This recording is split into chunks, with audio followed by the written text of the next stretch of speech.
Kak, sudah diingatkan.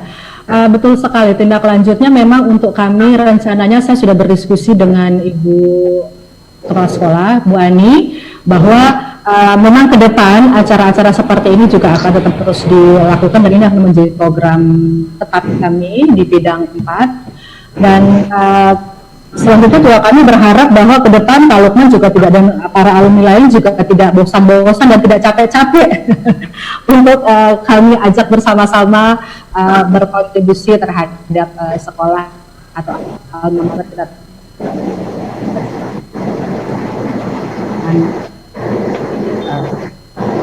Gorontalo. Terima kasih Kak. Mungkin ada closing statementnya Bu Ani? Atau cukup? Enggak.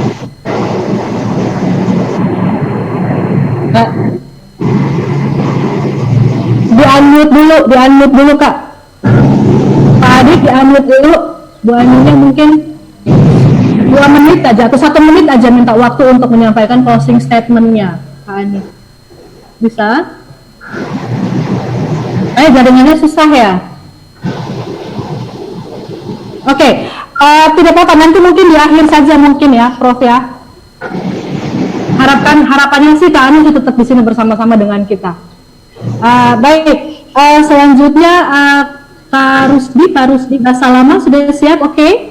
Ya, siap ya. Waalaikumsalam warahmatullahi wabarakatuh. Pak Yunus juga sudah siap? Tidak kelihatan gelap sekali ini. Kami lihat wajah Pak Yunus Musi.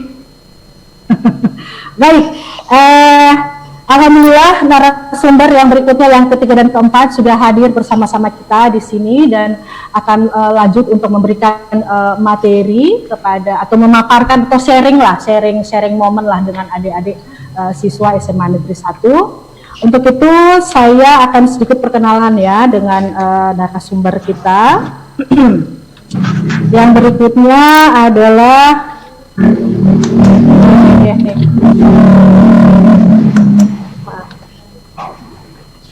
maaf.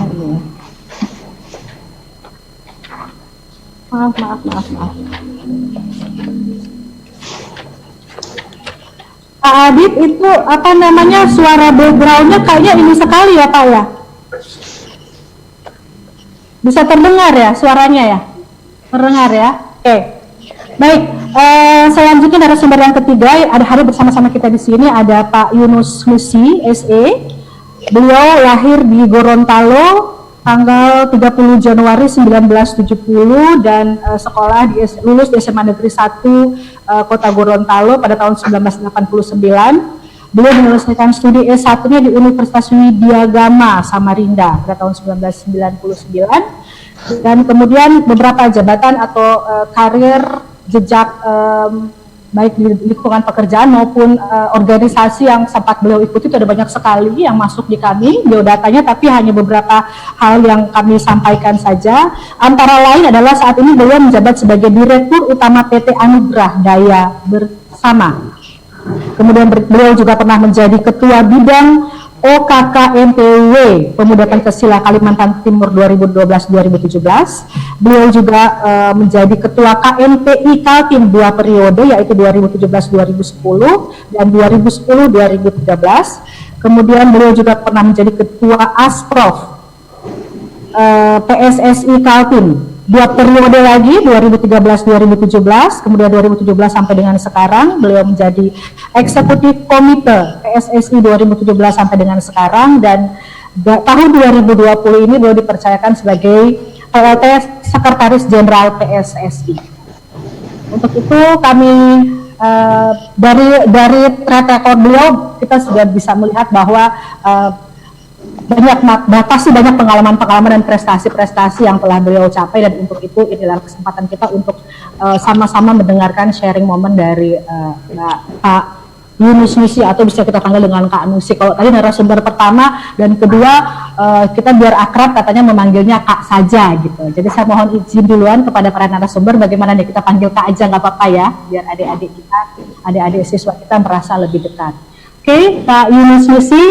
Waktu dan tempatnya kami serahkan sepenuhnya pada kakak. Mungkin waktunya 20 menit kak untuk kita sharing. Selanjutnya kita lanjutkan dengan tanya jawab. Silahkan.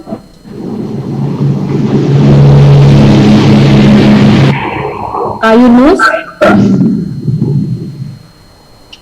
Kak Yunus? Bisa ya? Halo?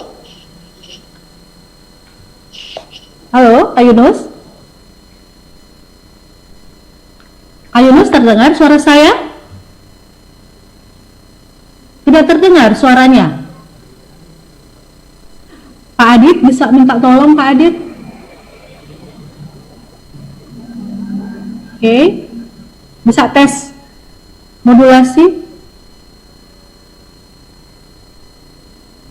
Halo? Tes. Tidak terdengar. Oke, mungkin sambil saya mohon izin atau bisa kita tukar ini dulu, posisi dulu. Mungkin Pak Rusdi sudah siap sekarang sambil kita menanti Kak Yunus untuk membenahi audionya ya. Kita pindah dulu ke Kak Rusdi dulu, boleh Kak? Izin? Boleh ya Kak ya? Kak Yunus? Bisa dengar suara saya? Mungkin sambil menunggu audio dari Kak Yunus dibenahi dulu, kita bisa pindah dulu ke Kak Rusdi ya Kak ya, untuk materi yang ketiga. Nanti selanjutnya kemudian kita pindah ke Kak Yunus untuk materi yang keempat. Nggak apa-apa ya Kak ya, untuk supaya efisiensi waktunya. Oke? Baik. Sambil menunggu pembenahan audio bagi Kak Yunus, kita pindah dulu ke narasumber yang berikutnya, yaitu Kak Rusdi Basalama atau Kak Rusdi Basalama SIP. Saya bacakan sedikit biodata beliau. Beliau lahir di Surabaya tanggal 19 April 1970, lulus SMA 1 beliau pada tahun 1989, kemudian menyelesaikan S1 di Fakultas Ilmu Sosial dan Politik Fisik Universitas Airlangga Surabaya, lulus pada tahun 1994, dan jejak jabatan atau pekerjaan beliau dan pernah beliau lakoni adalah saat ini beliau pernah menjadi Direktur Utama PT Delta Karya Nusantara tahun 1991 sampai dengan sekarang. Ini berarti sejak kuliah ya Kak ya? Sejak kuliah sudah menjadi Direktur Utama ya? Iya, sambil kuliah. Ambil kuliah ya, wow, luar biasa. Jadi sudah kaya duluan. Iya, luar biasa loh. Wah, adik-adik bisa jadi contoh tuh deh. Ada sekolah bisa juga sambil bisa jadi direktur utama. Mana tahu ada anak SMA sambil bisa jadi direktur utama gitu ya. Luar biasa. Kemudian Kak Rusdi ini juga pernah menjadi Sekretaris Jenderal Abjati, Asosiasi Perusahaan Jasa Tenaga Kerja Pusat 2004 sampai dengan 2008. Kemudian sekarang itu beliau menjabat sebagai Komisaris Utama Nayumi Group Jakarta. Sebagai informasi, Nayumi Group ini bergerak di bidang properti ya Kak ya? Kurang lebih seperti itu ya. Ada beberapa yang beliau ini sebagai owner project juga sekaligus sebagai developer. Jadi empunya project sekaligus juga yang ngerjain. Nah kok diborong semua gitu ya Kak ya? Dan itu ada beberapa proyek yang pernah dihandle oleh Kak Rusdi ini. Itu Hotel Aston Gorontalo. Hotel Aston itu Hotel Horizon ya Kak ya? Iya, ganti brand Aston. Oh oke. Sekarang dia menjadi Hotel Aston, itu hotel terbesar dan yang terbaru sekarang kalau nggak salah di Gorontalo. Kemudian beliau juga sebagai owner project dan sekaligus developer juga apartemen Nayumi Sun Tower dan juga Hotel Yellow Harris Hotel Malang. Kurang lebih itu yang sempat rekod di kami Kak. Ada sudah bisa membayangkan seperti apa mungkin sosok Kak Rusdi dari apa yang sudah beliau bangun selama ini dan apa yang sudah beliau tempuh selama ini. Untuk supaya lebih jelasnya kita kasih waktu dan tempat kepada Kak Rusdi untuk sharing pengalaman. Mudah-mudahan ada hal-hal yang bisa kita ambil dan bisa kita jadikan pegangan buat kita dan adik-adik semua. Silakan Kak Rusdi. Ya, terima kasih Bu Dokter. Assalamualaikum warahmatullahi wabarakatuh. Waalaikumsalam. Salam hormat, salam sehat buat Pak Wabub, Prof. Ani dan Pak Lukman, juga sahabat saya nih Pak Yunus nih. Kalau belajar organisasi saya belajar dari beliau. Ibu lo. Iya. Ibu lo. Ya. Terima kasih. Saya tidak menyiapkan materi, tapi paling tidak sharing apa yang bisa saya sampaikan. Mungkin juga berbagi pengalaman, karena terus terang tidak ada yang bisa saya create sebagai tulisan, tapi paling tidak ada paparan mungkin yang mengalir saja. Nanti dari diskusi mungkin ada hal-hal yang bisa dijadikan bahan diskusi. Ya, terima kasih moderator. Ini saya kesempatan berharga sekali hari ini, walaupun tidak bisa secara langsung, tapi silaturahmi ini luar biasa. Buat adik-adik semua, salam sehat semuanya, dan mudah-mudahan hari ini kita selalu diberikan kesehatan juga buat keluarga besar kita semua. Bu moderator, saya alumni SMA 1 keluar tahun 89. Pada saat itu kebetulan saya masih ingat betul prosesnya. Saya waktu itu pendaftar terakhir di SMA 1 kalau saya nggak salah. Karena waktu itu masih bimbang mau melanjutkan ke situ atau mau ke pesantren pada saat itu.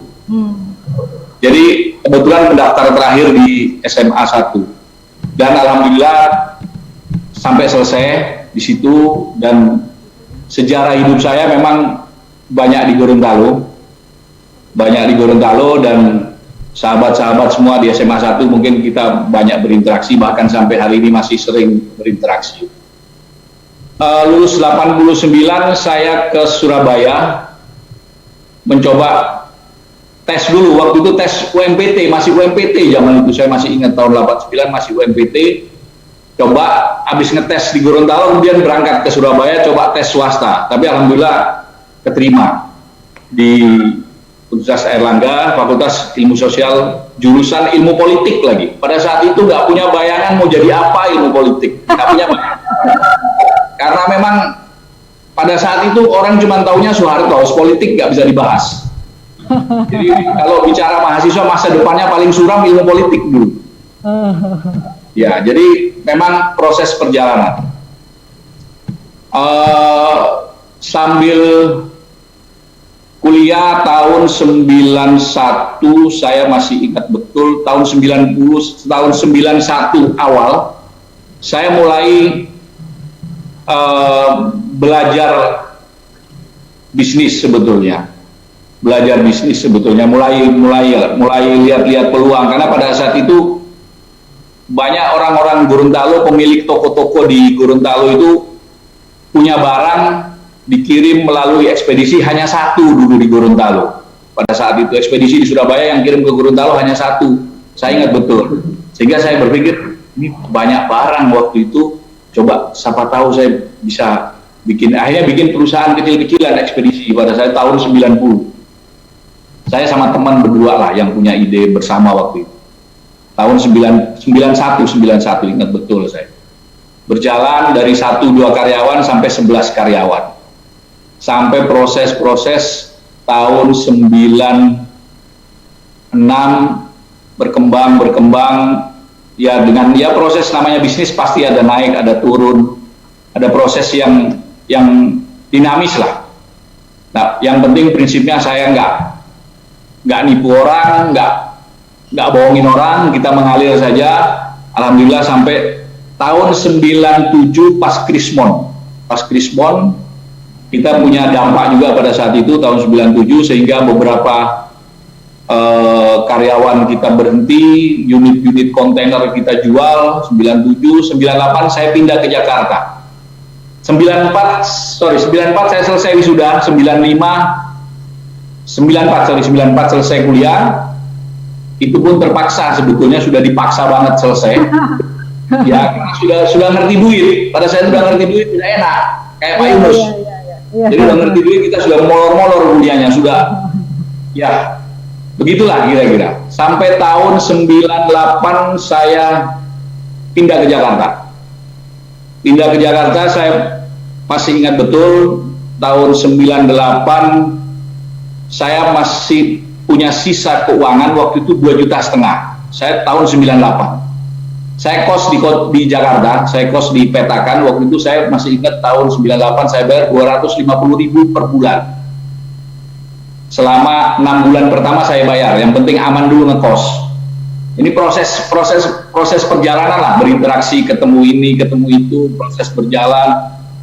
Akhirnya kita bergelut di dunia develop SDM pada saat itu, pengiriman tenaga kerja ke luar negeri. Saya kebetulan pada saat itu belajar bisnis itu, berinteraksi dengan kebanyakan partner kita orang-orang Timur Tengah, belajar proses. Waktu itu nggak ada modal sama sekali, kita dipercaya ngurus perusahaan orang ini sampai jalan, sampai saya memang benar-benar menguasai bisnis itu pada saat tahun 98. Masuk berinteraksi di organisasi, di asosiasi, sampai jadi sekjen, bahkan pernah jadi ketua umum, pelaksana ketua umum selama 3 tahun pada saat itu. Dan ketua umum saya waktu itu Komjen Nur Faizi sebagai duta besar Mesir, ditugaskan sebagai duta besar Mesir tahun 2005 kalau nggak salah saya. Nah setelah itu 2008 saya karena regulasi tidak pernah konsisten, saya berhenti. Saya sudah pernah coba bisnis properti, kemudian konsentrasi lagi ke properti tahun 2009. Project ya dari kecil-kecilan, bangun klaster, townhouse, mulai dari 6 unit, 13 unit, meningkat terus berkembang, sampai alhamdulillah hari ini secara grup kita punya hampir 18 perusahaan, ada sekitar 12 proyek properti perumahan, ada hotel, salah satunya Aston di Gorontalo yang tadinya Horizon, kemudian kita ganti branding menjadi Aston. Mudah-mudahan tanggal 9 September sudah bisa reopening lagi. Kemudian sekarang ada proyek di Malang, membangun 2 tower apartemen dan hotel Haris Yellow, 2 tower apartemen, 1004 unit apartemen, ada hotel Haris sekitar 110 kamar, dan pelaksanaan pembangunan sampai hari ini kita serahkan ke BUMN Wika pelaksananya. Kebetulan kita nggak punya teknologi sampai 20 lantai, jadi kita subkan kepada BUMN sebagai pelaksana proyek. Dan alhamdulillah berjalan, ya karena COVID semua pasti mengalami masa-masa nggak enak, termasuk hari ini. Tapi prinsipnya bahwa situasi ini ya harus dihadapin, memang situasinya tidak mudah. Bisnis pasti dunianya berbeda dengan dunia pendidikan. Mohon maaf Prof. Ani, pasti berbeda.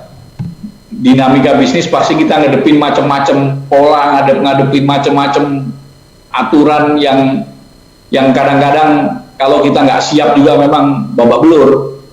Dan soal proses perjalanan hari ini juga tidak mudah, tidak sesederhana itu, tapi saya cuma ingin menyampaikan bahwa tidak ada yang tidak bisa, tidak ada yang tidak mungkin, dan tidak ada yang tidak bisa dijalankan oleh siapapun. Jujur pada saat kita pindah kembali ke Surabaya, pada saat itu punya perasaan minder, kita dari daerah, Gorontalo, pada saat itu tahun itu nggak ada website, nggak ada bisa internet seperti ini, kita nggak ada dulu, telepon kita masih pakai yang putar-putar dulu ke sentral dulu. Iya. Nggak ada WhatsApp, nggak ada. Jadi kalau anak-anak sekarang, adik-adik sekarang misalnya, dengan segala teknologi, dengan segala kemudahan, nggak bisa lebih hebat dari yang ada kemarin-kemarin, rugi. Dulu kita mau nyari-nyari bahan nggak ada dulu, ya kita kumpul-kumpul ya bandel-bandelnya masih ada lah, zaman-zaman SMA contek-contek masih ada lah Bu. Ya ini Yunus tahu lah itu pasti. Tapi paling tidak sekarang semua mudah. Adik-adik semua mudah, mau dicari apa aja di internet gampang. Mau dicari apa saja yang ada Mbak Google istilahnya, semua bisa dicari. Jadi harusnya bisa lebih hebat dari kita-kita yang ada di generasi saya, di generasi kemarin. Saya yakin itu bisa. Kalau dulu kita minder di sana, nanti mana, masuk di mana, kita ada perasaan minder. Apalagi dulu ketimpangan antara Jawa dan luar Jawa itu tinggi sekali, sehingga ada perasaan takut berkompetisi. Tapi alhamdulillah kita pada saat itu, saya satu-satunya mahasiswa di angkatan saya yang kuliah sambil berbisnis. Dan alhamdulillah saya tidak pernah mulai kuliah masuk, saya tidak pernah minta SPP kepada orang tua. Alhamdulillah. Karena Wow, luar biasa. dari kerja, dari ya sedikit-sedikit adalah. Yang penting saya nggak nipu orang. Apa saja saya kerjakan pada saat itu. Yang penting saya nggak mau bohong. Kalau soal kita proses kemudian ada delay, ada ini dan sebagainya, itu proses. Yang penting niat kita tidak untuk berbuat yang tidak. Nah itu sampai tahun hari ini kita ada hampir 100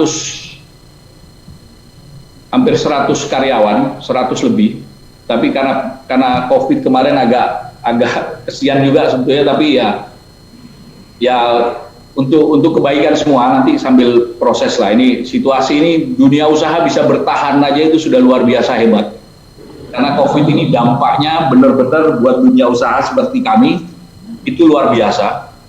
Apalagi yang mengandalkan penjualan seperti properti dan sebagainya terpuruk semua. Hotel kita tutup juga mulai bulan April kemarin, yang biasanya revenue 2,5 miliar per unit Gorontalo berhenti sudah mulai bulan April sampai hari ini. Dan penjualan di beberapa unit properti juga stuck karena regulasi, karena COVID dan sebagainya. Mungkin saya tidak bisa banyak menyampaikan Bu Dokter, tapi tidak nanti berkembang diskusi apa yang bisa saya sampaikan. Monggo dieksplor seperti apa ke depannya. Terima kasih. Salam semua. Waalaikumsalam warahmatullahi wabarakatuh. Baik, waalaikumsalam warahmatullahi wabarakatuh. Ini belum apa-apa sudah ada yang bertanya loh Kak. Nanti di chat wallnya sudah ada yang bertanya. Insya Allah nanti akan makin berkembang nanti di diskusi nanti ya Kak ya. Baik, sebelum kita masuk ke sesi diskusi, kita di hadapan kita ini sudah siap ya Kak Yunus, sudah siap ya Kak ya? Audionya sudah oke? Sudah oke? Minta tolong Pak Adit untuk di-unmute dong Kak Yunusnya. Pak Adit? Pak Adit? Sudah bisa tolong di-unmute mikrofonnya Pak Yunus? Bisa di-unmute sendiri nggak, Kak? Tidak bisa? Oke, udah. Udah oke, sip. Toduolo, Kak, Toduolo. Yo, sudah dibacakan tadi kan di awal kan? Sudah dibacakan kan ininya Toduolo. Silakan, Kak. Sharing momennya. Om Rusdi izin Ami Udi. Kalau mau belajar ternak sama ternak properti sama Ami Udi. Kalau mau ternak uang sama ternak properti. Assalamualaikum warahmatullahi wabarakatuh. Waalaikumsalam warahmatullahi wabarakatuh. Selamat pagi dan salam sehat untuk kita semua. Yang saya hormati, saya banggakan, mudah-mudahan masih berada di sini Profesor Ani. Masih Kak, masih ada. Masih Kak, terima kasih. Saya sempat mendengar penjelasannya tadi. Kakak Lukman Laisa ini beberapa kali pingin mau pertemuan dengan Kak Lukman ini di Jakarta, hanya sama-sama sibuk jadi selisih. Yang saya hormati, ada di sini juga Ketua Umum kami yang kami banggakan, Ketua Umum Ika Mansa, Kakak Agus Makarao. Kak Agus, Assalamualaikum. Salam sehat Kak Agus. Hebat loh Kak Agus ini sampai sekarang masih stay tuh. Ya. Happy birthday buat beliau, baru ulang tahun. Iya, benar. Agustus. Kak Ami Udi juga, Kak Rusdi Basalamah, teman seangkatan saya. Dan tak lupa pula moderator yang hebat, Dr. Sukma Botutihe. Adik-adik yang saya cintai, mungkin ada kepala sekolah di sini sama dewan gurunya. Ada. Bu Ani ada. Salam hormat dan semoga sehat kita semua, Bapak Ibu semuanya. Alhamdulillah pada pagi hari ini kita diberikan kesehatan dan kesempatan untuk bersilaturahmi bersama-sama kami, bersama-sama adik-adik kami, generasi-generasi kami selanjutnya. Dan mudah-mudahan apa yang kita bicarakan, kita bahas pada hari ini beroleh hidayah dan inayah dari Allah Subhanahu wa taala. Ibu moderator, hadirin yang berbahagia, seperti yang telah disampaikan tadi, bahwa itulah sekilas tentang kami, tentang saya, dan demikian juga apa yang telah diharapkan oleh Rasulullah, bahwa bila di suatu daerah kalian stagnan, istilah kita saat ini, maka berhijrahlah. Nah, yang hijrah duluan itu Ami Udi yang hijrah duluan, makanya Ami Udi yang kaya duluan. Kita berhijrah, ada yang ke Jawa, ada yang Kalimantan, khususnya kami 89 memang hampir lengkap, hampir seluruh provinsi di Indonesia ini ada, semua berhijrah dan memang semua juga memiliki potensi dan harapan yang berbeda. Tentu itulah perjalanan hidup kami masing-masing, dan perjalanan hidup ini tidak serta-merta begitu saja. Ada orang-orang di sekeliling kita yang sangat berpengaruh dalam proses perjalanan hidup ini. Saya dari ujung Gorontalo, dari Paguat, Pohuwato, terlahir dari sana. Tentu dengan menyebut namanya, pasti adik-adik sudah tahu bagaimana ekonomi di sana, bagaimana harapan hidup yang ada di kabupaten ini, termasuk di kampung saya, Kecamatan Paguat ketika itu, sekarang sudah dirubah menjadi Kecamatan Bumbulan kalau nggak salah. Pasti akan terbayang di tempatnya, di bayangan adik-adik, kehidupan yang berada di sana, tidak juga terlalu terpuruk, tetapi memang mengharuskan bagi siapapun yang nekat untuk keluar dari daerah itu. Samalah dengan Ami Udi, keluarlah dari Gorontalo dan alhamdulillah berhasil di mana-mana. Dan tentu ada yang harus kita ambil dari peribahasa Gorontalo. Saya masih memegang itu sampai saat ini. Saya belum tahu apakah adik-adik kita, Ibu Profesor masih memiliki tekad dengan peribahasa ini, yaitu boloto hale-halelo odu tualo tinelo, boloto laku-lakulo odu tualo tanggulo. Insya Allah saya berharap yang artinya, Kak, iya, peribahasa ini sangat layak untuk harus dimiliki oleh generasi kita berikutnya atau seluruh masyarakat Gorontalo yang berada di luar sana, karena ini peribahasa yang sangat menguntungkan dan menjadi modal kita untuk dimanapun kita berada. Sikap yang baik tentu akan memancarkan cahaya yang baik pula, tingkah laku dan kelakuan yang baik, tentu nama kita akan berkibar. Itu namanya boloto hale-hale lo dutu alo tinelo, boloto laku-laku lo dutu alo tanggulo. Adik-adik harus memiliki ini. Apakah adik-adik nanti akan tetap berada di Gorontalo ataupun akan keluar di sana? Karena perjalanan hidup suksesnya seseorang tidak berasal dari kita sendiri. Seperti yang kami sampaikan tadi, banyak orang di sekeliling kita yang menghantarkan kesuksesan kita. Dan mereka bisa menghantarkan, bahkan mengawal kesuksesan kita itu karena kita memiliki kelakuan yang baik, kemudian kita memiliki kepribadian yang baik.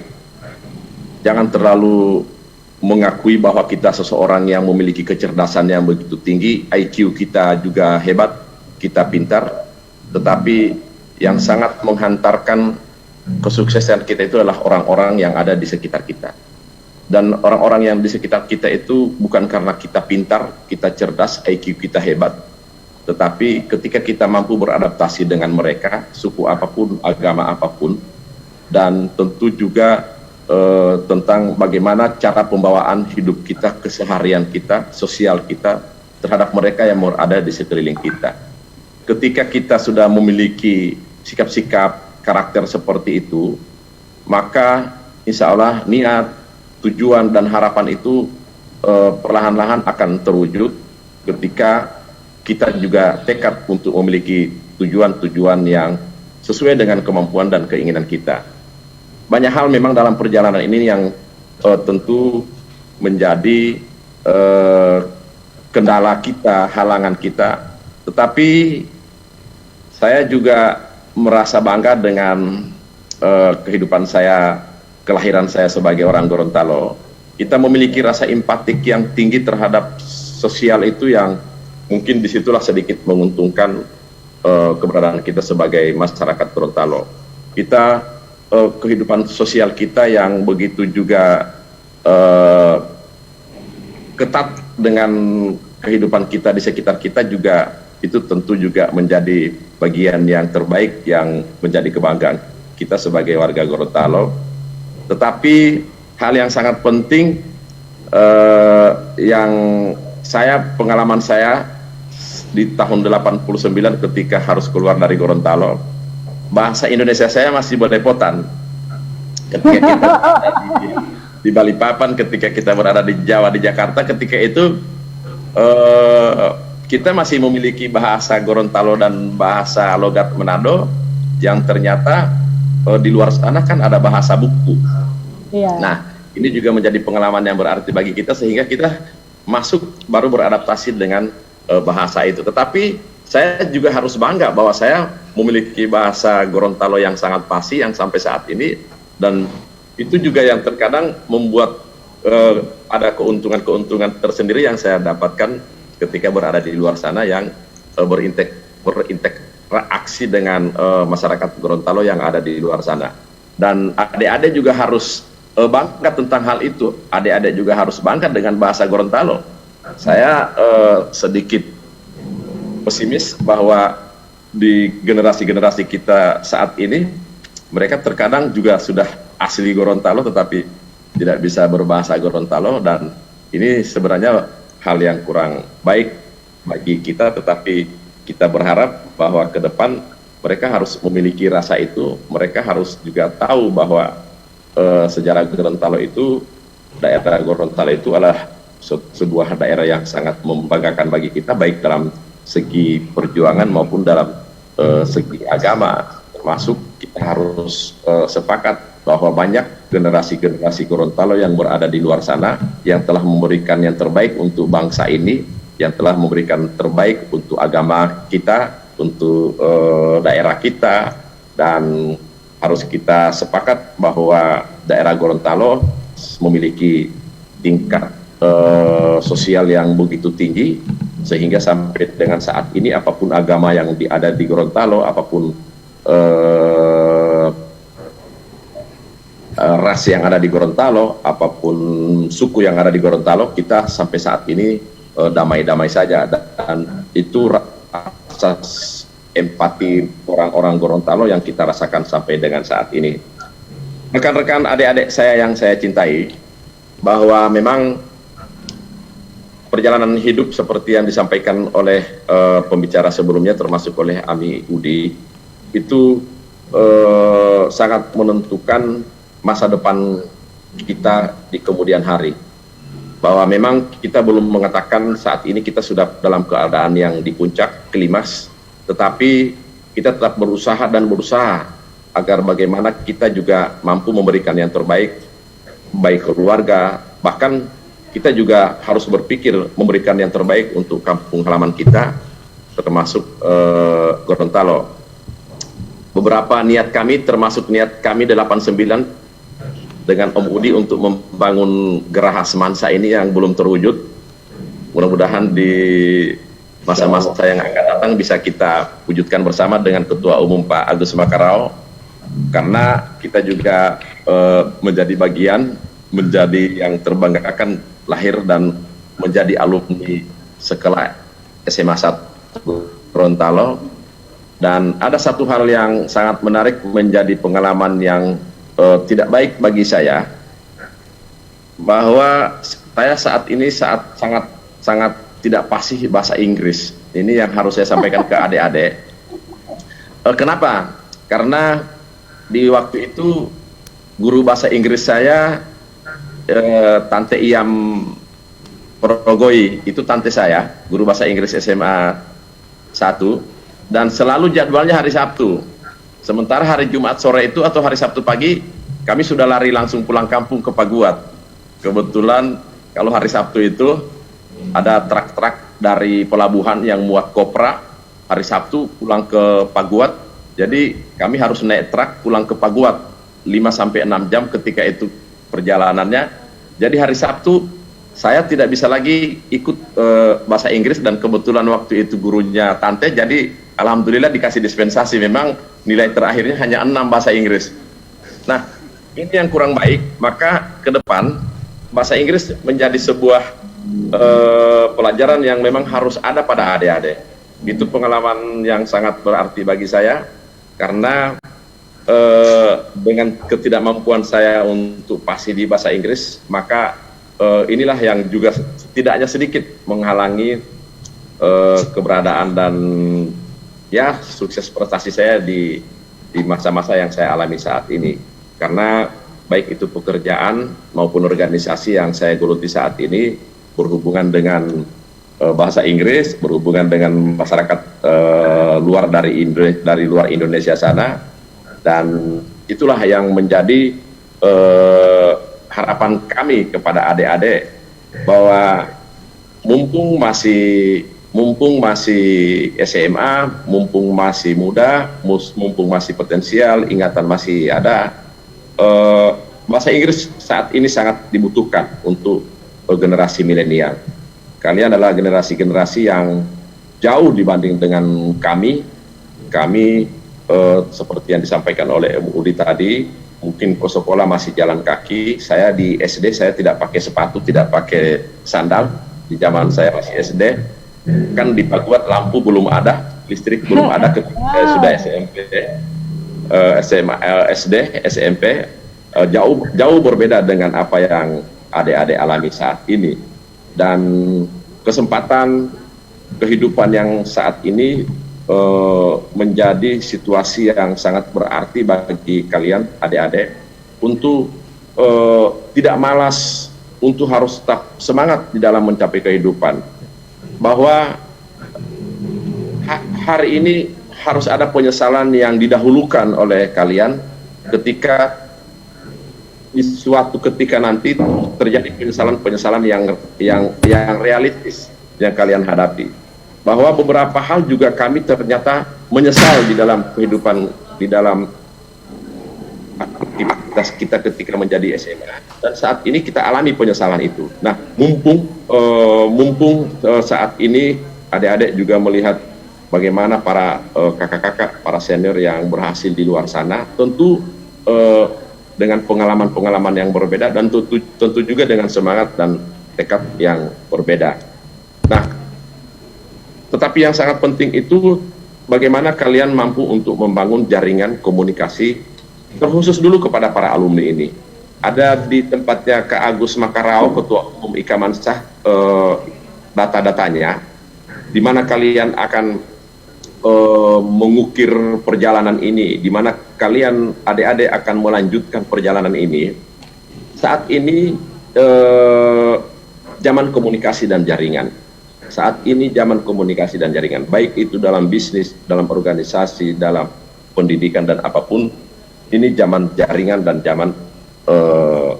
zaman organisasi. Maka kalian harus memiliki keinginan untuk membangun komunikasi dengan siapapun ketika ada hal-hal yang kalian inginkan. Mau misalnya mau jadi pemain bola, hubungin saya. Mau jadi setelah itu mau jadi pengusaha properti, hubungi Om Udi. Mau jadi pengusaha minyak dan pengusaha batubara, hubungi Om Agus Makarao, Ketua Umum.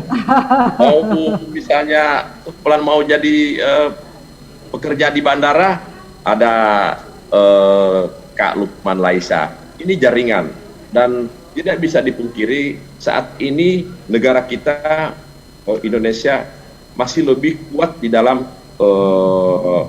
nepotisme. Maka nepotisme itu akan muncul ketika ada jaringan, tetapi tentu kita sebagai senior dan siapapun yang ada di luar sana, ada jaringan yang dilakukan, tentu juga kita harus melihat kualitas-kualitas yang ada pada kalian. Kita lihat ada dari alumni SMA 1 yang dari jenderal dari TNI, ada mungkin dari perwira kepolisian, ada pengusaha banyak, politikus apalagi. Nah, ini sebuah potensi jaringan yang harus kalian bangun. Dan tentu ini hanya bisa dilakukan ketika ada adaptasi, ada komunikasi, dan selalu ada silaturahmi dengan kita memiliki induk organisasi namanya Ikamansa. Mudah-mudahan organisasi ini mampu untuk menampung aspirasi dan mengakomodir segala kepentingan-kepentingan kita semua, keluarga besar sekolah SMA 1 Kota Gorontalo yang ada saat ini. Dan ini juga akan menambah silaturahmi kita kepada siapapun ketika kita melakukan jaringan-jaringan seperti ini. Jadi hal-hal inilah yang saya sampaikan. Kami sampaikan pertama bahwa terakhir sampai hari ini saya di stay di Jakarta sebagai pelaksana tugas Sekretaris Jenderal Persatuan Sepak Bola Seluruh Indonesia (PSSI). Jadi kalau ada yang pas timnas main, kemudian adik-adik ada di Jakarta, ya hubungin aja saya. Siapa tahu pingin nonton gratis timnas ya, saya bagiannya. Kalau mau ke Jakarta, mau ke Malang, susah mau nginap di hotel bagus, murah dan atau gratis, hubungi Om Udi kan. Tinggal dibagi-bagi begitu aja. Kalau semua alumni sikap seperti itu kan adik-adik kita bisa terbantukan. Ya siapa tahu ada yang mau ikut atau setelah SMA mau kemana ada alumni yang memiliki jaringan atau hubungan yang lebih bagus untuk setidaknya bisa memuluskan perjalanan karir atau kelanjutan sekolah. Maka jaringan ini yang sangat penting, dan sekali lagi sangat penting jaringan ini untuk dilakukan. Mungkin Ibu moderator, hanya itu yang saya sampaikan sambil kita berkembang diskusi, Kak. Iya. Ya, sambil kita berdiskusi, dan mudah-mudahan kita bisa memberikan penjelasan untuk pertanyaan-pertanyaan selanjutnya. Terima kasih. Assalamualaikum warahmatullahi wabarakatuh. Waalaikumsalam warahmatullahi wabarakatuh. Terima kasih Kak Yunus Nusi. Materinya sama dengan tadi Kak Rusdi luar biasa sekali, dan ada beberapa hal sebenarnya yang bisa kita ambil ya. Kayak dari Kak Rusdi tadi, kalau saya bisa simpulkan sedikit bahwa tidak ada hal yang tidak mungkin ya Kak Rusdi ya. Tidak ada hal yang tidak mungkin. Semua orang pasti mampu menghadapi, semua orang menghadapi hambatan, tapi semua orang akan pasti mampu untuk menghadapi hambatan itu. Jadi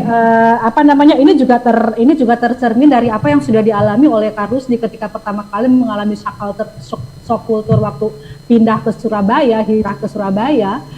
Pertama merasa minder sebagai anak daerah ya Kak ya, tapi akhirnya itu bisa terjawab dengan justru Kak Rusdilah yang menjadi satu-satunya orang pertama anak daerah yang bisa kuliah sambil menjadi direktur utama loh. Itu luar biasa sekali ya. Dan itu menunjukkan bahwa apa yang disampaikan oleh Kak Rusdi bahwa tidak ada yang tidak mungkin gitu ya. Orang anak daerah bisa kok jadi direktur utama di kota besar gitu ya. Dan insya Allah ini bisa dicontoh oleh adik-adik yang lain. Dan kemudian untuk Kak Yunus sendiri juga ada nilai-nilai kedaerahannya yang memang perlu sekali kita contoh, kita ambil dari Kak Yunus ya. Itu saya tertarik sekali dengan tadi pepatahnya ya Kak ya. Saya jadi malu hati. Jadi malu hati karena saya sendiri tidak pasti tadi dengan pepatahnya tadi, tapi kurang lebih kalau saya tidak salah menangkap tadi inti peribahasa itu mengatakan bahwa sikap yang baik itu akan membawa cahaya yang baik, dan perilaku yang baik itu akan membuat kita itu menjadi memiliki nama baik di tengah orang-orang, dan nama baik inilah yang kemudian akan membantu kita untuk membangun jaringan dengan pihak lain, karena sukses kita itu tidak terlepas dari interaksi dan jaringan yang kita miliki dengan pihak lain. Kurang lebih seperti itu ya Kak ya. Dan ini kita lihat ada beberapa pertanyaan lumayan nih. Jadi buat adik-adik yang ingin bertanya silahkan ya, bisa langsung, bisa juga lewat chat. Mungkin kalau ada yang mau bertanya langsung silahkan. Mau bertanya langsung boleh dituliskan di wall namanya siapa ya. Ini saya bacakan yang sudah masuk dulu. Ada dari Adik Lawrence Heavenly Wisang ya, kalau nggak salah. Nama saya Lawrence Heavenly Wisang, itu ke IPA 6 kelas 10 ya. Dia akan bertanya kepada Pak Rusdi dan menanyakan bahwa bagaimana cara memanfaatkan peluang bisnis yang ada di saat banyak persaingan bisnis. Ayo loh Kak. Jadi gimana nih bisa melihat peluang yang ada kemudian memanfaatkan peluang itu di tengah-tengah persaingan yang ada. Kira-kira kurang lebih seperti itu Kak. Ya. Mau dijawab. Ya, terima kasih Bu Moderator. Saya ingin menambahkan sedikit yang Pak Yunus tadi. Saya termasuk sama Pak Yunus. Saya nggak bisa bahasa Inggris sama sekali. Karena memang sejak SMA, dan itu jangan dicontoh, benar-benar jangan dicontoh, karena itu bagian daripada salah satu yang bikin saya minder sampai hari ini. Nggak bisa berbahasa Inggris. Kenapa? Karena setiap pelajaran bahasa Inggris saya pulang dulu, mesti nunggu di kantin, di kantin di belakang, di samping, di dalam sekolah dulu. Tiap pelajaran kadang-kadang kita udah, karena sudah di kepala kita nggak menarik pada saat itu. Jadi itu jangan dicontoh benar-benar. Dan itu efeknya benar-benar terasa sampai hari ini. Ada minder, sehingga kita kalau ketemu orang yang kemudian pihak luar yang berbahasa asing, saya pasti pakai penerjemah. Jadi ada itu yang Pak Yunus sampaikan tadi, mengingatkan benar-benar bahwa itu jangan dicontoh. Bahasa Inggris benar-benar nomor satu. Saya tidak bisa bahasa Arab juga pada saat itu, tapi karena interaksi bisnis kemudian berurusan dengan negara Timur Tengah dan sebagainya, mau nggak mau belajar biarpun bahasa-bahasa isyarat, tapi lama-lama ya ngerti dikit-dikit. Tapi kalau bahasa Inggris sampai hari ini memang benar-benar nggak bisa. Jadi udah sama, saya sama Yunus sama, cuman bedanya dia pulang, saya nggak masuk, gitu aja kira-kira.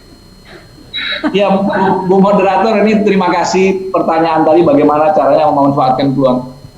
Kalau berdasarkan pengalaman saya, sebetulnya itu mengalir saja. Itu naluri bisnis itu akan muncul dari interaksi-interaksi kita dengan lingkungan, dengan sekitar, dengan komunitasnya. Itu akan muncul nanti opportunity yang bisa di create seperti apa. Tapi satu hal yang saya sampai hari ini bertahan dalam situasi apapun, pantang buat saya berhenti atau menyerah. Buat saya nih, itu prinsip. Saya nggak akan berhenti atau menyerah, karena saya percaya Allah buka jalan kalau kita ikhtiar. Tapi kalau kita menunggu, nggak akan ada jalannya. Jadi saya sudah mengalami fase-fase yang nggak enak. Sudah pernah bahkan bayar listrik rumah nggak bisa, pernah. Saya udah pernah alami itu. Tapi karena kita ikhtiar, saya yang penting nggak bohong sama orang, saya nggak mau nipu orang. Ada aja jalan, dan sampai hari ini dengan segala situasinya, peluang-peluang itu ada kalau kita mau, kalau kita niat, kalau kita memang ikhtiarnya benar-benar. Dan buat saya, nggak pernah saya misalnya, tadi saya lihat ada pertanyaan di Word, tidak menyerah. Kalau jenuh pernah, kalau jenuh kadang-kadang sudah sampai titik jenuh, udah capek ya. Nah, tapi untuk berhenti menyerah, saya alhamdulillah sampai hari ini belum. Dan memang nggak boleh berhenti. Yang bisa menghentikan kita cuma kematian, berhenti. Kalau sudah mati ya berhenti, sudah mau apa lagi. Tapi kalau ikhtiar, usaha, cari jalan keluar, itu nggak pernah buat rumus hidup saya. Nggak. Rumus hidup saya misalnya berhenti atau menyerah, nggak pernah saya. Kecuali saya sudah ikhtiar, sudah semua, nggak bisa. Ya udah, mau apa lagi? Sudah cukup. Tapi alhamdulillah selama saya masih bisa cari jalan keluar, saya cari jalan. Dalam situasi, kondisi apalagi situasi sulit seperti ini. Ini situasi benar-benar tidak mudah buat dunia usaha seperti saya, tidak mudah. Tapi saya tidak punya rumus atau filosofi untuk menyerah, nggak pernah. Dan nggak pernah, dan nggak mau begitu, nggak boleh begitu. Ya, itu mungkin gambarannya. Karena memang apalagi dunia kita, bisnis itu ada strategi, berketemu orang, berinteraksi dengan macam-macam karakter manusia. Ya, kita memahami itu setelah kita masuk. Makin kita masuk, makin kita kenal ini. Dan itu bergaul, berinteraksi, menjaga hubungan, dan menjaga nama baik pasti. Kalau soal kita punya problem, punya apa, pasti ada jalan keluarnya. Mungkin itu Pak Moderator, saya banyak belajar dari Pak Yunus. Kalau soal nggak pernah menyerah, saya banyak belajar dari beliau. Luar biasa. Iya ya, orang di bidang olahraga mah harus ini ya. Jadi intinya adalah pantang menyerah lah ya. Ya, jadi nggak ada yang, ya itu yang tadi seperti yang Kak Rusdi bilang tadi bahwa nggak ada nggak mungkin gitu ya. Jadi jangan berhenti sebelum kita bisa mencapai apa yang kita mau ya, apapun tantangannya, apapun hambatannya, kurang lebih seperti. Dan yang penting yang saya tangkap dari awal tuh sering sekali Kak Rusdi ngomong, yang penting saya tidak bohong, yang penting saya tidak nipu orang. Ini kata-kata yang mungkin terdengar biasa sepele, tapi ini nilainya tinggi sekali sebenarnya ya. Karena memang kata yang penting tidak bohong, tidak nipu orang itu adalah merupakan kunci password kita untuk bisa terterima di mana saja dan bisa, karena kepercayaan itu adalah penting untuk membangun jaringan, membangun link, apapun itu adalah kepercayaan adalah menjadi basic sekali. Kurang lebih mudah-mudahan bisa terjawab ya adik tadi yang bertanya, Deni Satingi ya, tadi ya kalau nggak salah. Bukan, adik siapa sih, Lawrence, maaf. Dan itu juga tadi sudah terjawab apa ditanyakan oleh adik Muhammad Gunaldi tadi, Kak Haru ya, kalau pernah nggak sih menyerah gitu ya, itu sudah terjawab. Nah ini juga ada pertanyaan menarik dari adik Deni Satingi, ini mungkin bisa dijawab oleh kedua, ini mungkin bisa ditujukan kepada kedua narasumber ya, karena siapa tahu kita bisa menangkap nilai-nilai yang lebih atau yang berbeda dari kedua narasumber ini. Kira-kira apa sih yang memotivasi Kak Rusdi sama Kak Yunus ini untuk bisa menjadi seperti sekarang, dan kemudian ini siapa pemotivasinya? Nah lo garis bawahi siapa pemotivasinya, apa yang memotivasi dan siapa pemotivasinya. Kan biasanya ada kata pepatah, ada someone, ada di balik kesuksesan itu ada someone biasa. Kurang lebih seperti itu. Gimana Kak Rusdi dan Kak Yunus? Kak Rusdi dulu deh. Oh ya, ya kalau terus terang saya bisa seperti hari ini karena doa ibu. Dan saya anggap beliau adalah jimat saya. Jadi terus terang aja buat saya, motivasi terbesar saya pada saat itu ya memang ibu saya. Karena ada kebanggaan dari beliau kalau kita berhasil, ingin kita tunjukkan. Jadi selama masa beliau hidup, buat saya beliau jimat saya pada saat itu.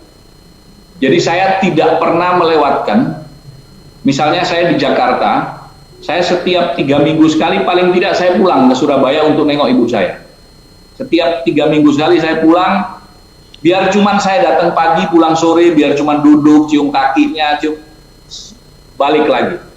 Dan itu selalu, setiap saya mau transaksi urusan pekerjaan pun selalu saya telepon.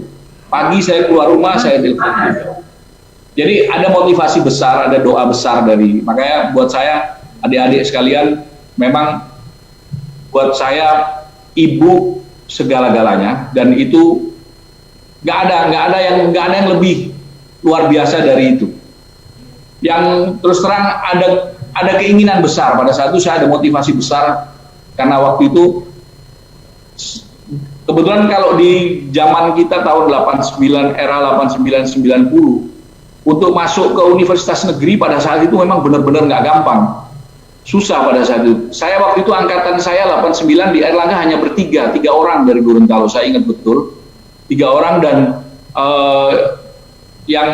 yang menyelesaikan hanya 2 kalau saya nggak salah di antara 3 kita, karena ketemu cuma 3 pada saat itu, tapi ada adik-adik begitu mulai banyak pada saat itu. Waktu itu masih dibagi per wilayah, jadi ada keinginan gue mesti berhasil nih, gue mesti jadi nih, supaya gue pulang Gorontalo ingin, pada saat itu obsesinya banyak banget lah. Ya Gorontalo belum seperti sekarang, saya kebetulan sekarang lebih banyak di Gorontalo, 5 tahun terakhir banyak berinteraksi dan perkembangannya luar biasa banget Gorontalo dibanding era kita tahun 90. Sekarang sudah bagus banget lah. Jadi kita punya kebanggaan itu sampai hari ini, walaupun saya nggak bisa bahasa Gorontalo, Om Yunus, tapi kebanggaan luar biasa karena saya dari SD, SMP, SMA di Gorontalo. Orang tua saya juga dimakamkan di Gorontalo, jadi paling tidak jiwa saya masih ada, kebanggaan itu masih ada. Apa kalau bicara tentang Gorontalo, tentang kuliner, tentang macam-macam ke rekan-rekan bisnis kita, itu pasti kita sampaikan tentang itu. Nah, eh, apa namanya, ingin menjadi kebanggaan lah. Kita ingin menjadi kebanggaan buat orang tua, kebanggaan buat keluarga, juga buat kebanggaan buat tempat sekolah kita dulu. Ada rasa-rasa seperti itu, dan itu jadi motivasi. Juga bisa seperti hari ini, saya terus terang saja, pada saat itu di SMA saya nggak terlalu menonjol, Bu Dokter, saya biasa-biasa saja. Bahkan ranking juga di bawah-bawah banget, enggak, tapi di atas-atas banget, enggak. Ya saya ngikut Pak Yunus lah waktu itu ngekornya. Tapi buat saya, seperti Prof. Ani sampaikan tadi, EQ bukan jaminan orang untuk sukses. Bukan. Buat saya, bagaimana mendudukkan kita, bagaimana menempatkan kita di mana, memperlakukan kita seperti apa diri kita di mana, dan itu saya yakin sebagai kunci untuk orang bisa sukses. Jadi sekolah pinter-pinter, hampir semua orang yang pinter-pinter kebanyakan jadi dokter. Ya Bu moderator, yang pinter-pinter memang banyak jadi dokter. Kalau saya bawa-bawa banyak yang main di dunia lebih dinamis lah, lebih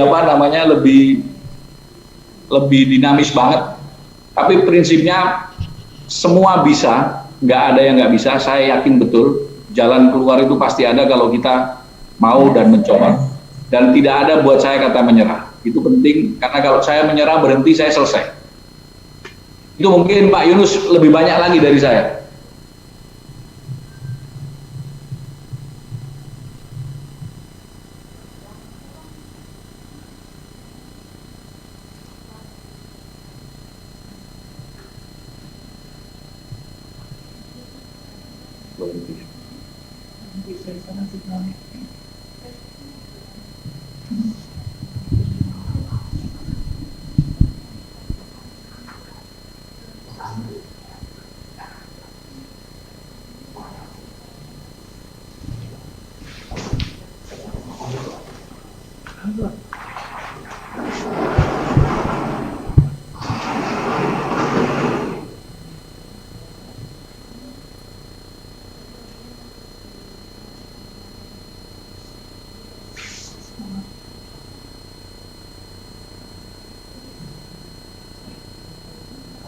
Ya, terus.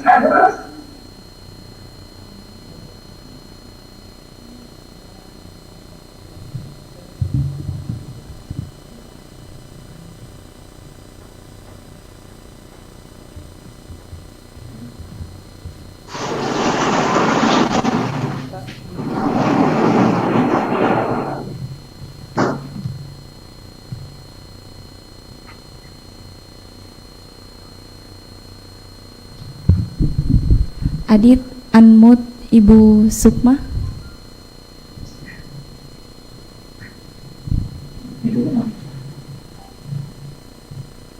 Halo, terdengar ya? Ini jaringan mungkin ya, aduh mohon maaf.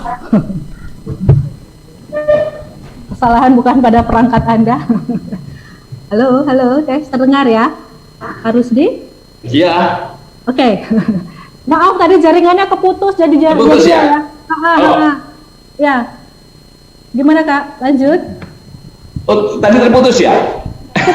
Putus tadi sempat. Tapi ada sih sempat tertangkap sampai di apa ya tadi, emotional question, sampai di bahwa kecerdasan itu nggak penting gitu. Bukan nggak penting, maksudnya tidak menjadi penentu gitu. Iya, kurang lebihnya seperti itu. Ya, berinteraksi, bersosialisasi. Oke. Ya bergaul, ya pasti bergaul. Oke. Berkomunikasi dan nggak pernah menyerah, nggak boleh menyerah. Itu buat saya pertaruhan untuk kita dapat mencapai apa yang kita inginkan. Oke. Baik, terima kasih. Ini dulu, Prof, ya. Ya, terima kasih Kak Rusdi. Ini karena tadi sempat keputus, jadi wall chatnya juga kehapus kayaknya ya. Jadi tadi pertanyaannya ada beberapa yang mungkin yang sudah tidak terbaca lagi, tapi saya masih ingat sedikit lah ya. Tapi nanti ini saya kasih kesempatan dulu ke Kak Yunus untuk menjawab kira-kira apa yang memotivasi Kak Yunus untuk bisa sampai dengan seperti sekarang menjadi Sekretaris Jenderal PSSI. Silakan. Ya, terima kasih.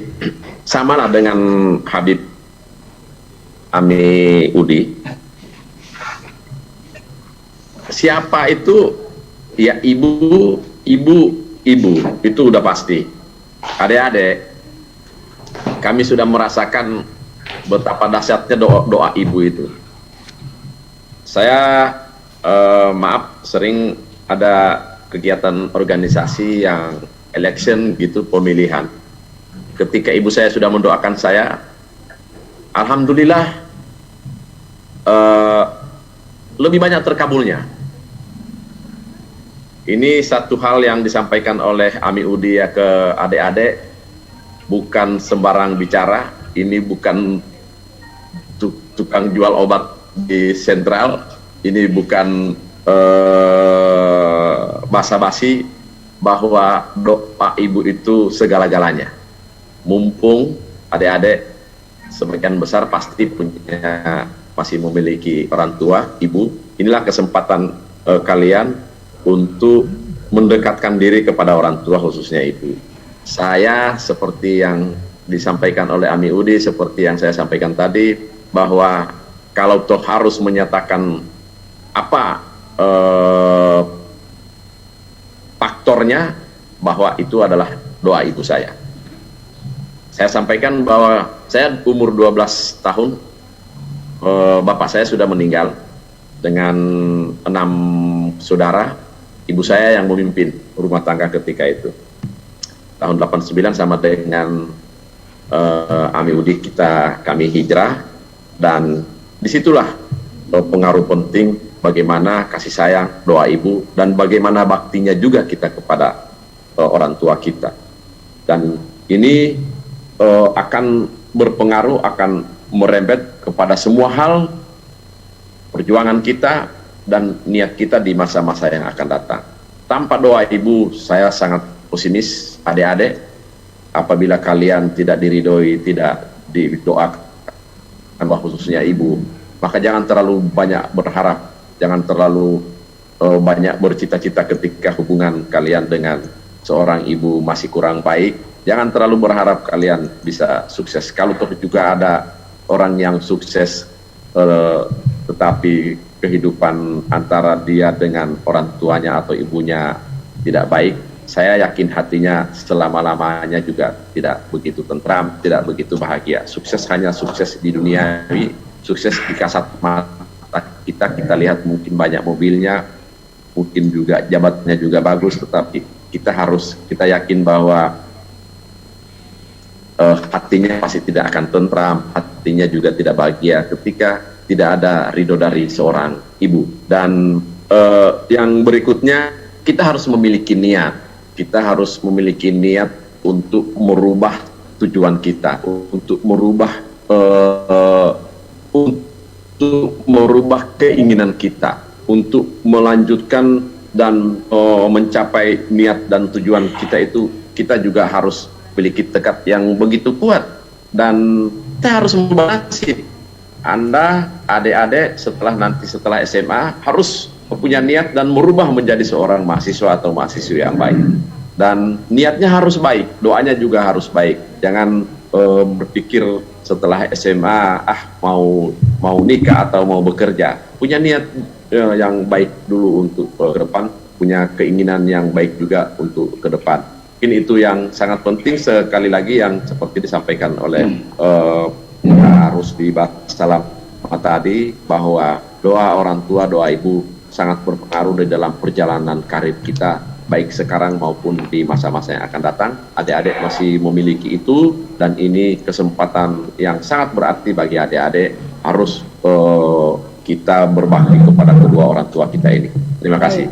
Terima kasih Kak Rusi dan Kak Yunus. Jadi intinya adalah niat yang baik, kemudian kedua narasumber sepakat bahwa doa ibu itu penting sekali sesuai dengan ajaran agama ya Kak ya. Dan itu memang, itu saya pribadi juga sangat merasakan itu, dan pasti teman-teman yang lain, para alumni yang sudah lebih senior, yang sudah lebih banyak mendapatkan berbagai pengalaman, itu juga pasti sangat merasakan bagaimana peran ibu atau ridho ibu itu memang sangat luar biasa untuk membawa kita menjadi lebih sukses gitu ya. Dan tentunya juga tidak menampilkan juga peran ayah atau doa dari ibu juga. Insyaallah. Nah ini ada pertanyaan nih dari Arifandi Chandra dari IPA 1 mau bertanya, apabila pada saat berbisnis kita sudah memiliki kualitas yang sama yang dapat bersaing dengan perusahaan yang hebat, akan tetapi konsumen kurang tertarik dengan bisnis kita, padahal kualitas dari bisnis kita itu sudah hampir sama dengan pebisnis lain. Bagaimana kita membuat para konsumen tertarik dengan bisnis kita? Apakah kita hanya terus meningkatkan kuantitas, tapi jumlah pemasukan tidak sesuai dengan ekspektasi? Nah, gimana nih Kak? Jadi kiat-kiat berbisnis kali ya. Jadi merasa bahwa sudah punya produk yang sama dengan yang lain, sama-sama misalnya jualan kopi dalgona gitu kan. Tapi kira-kira kiat-kiat apa yang bisa diberikan agar supaya konsumen tetap tertarik dengan apa yang kita tawarkan walaupun itu sama dengan yang lain. Kurang lebih seperti itu kali pertanyaan. Mungkin dari Pak Rusdi dulu bisa menjawab. Ya. Ya. Sebenarnya kalau di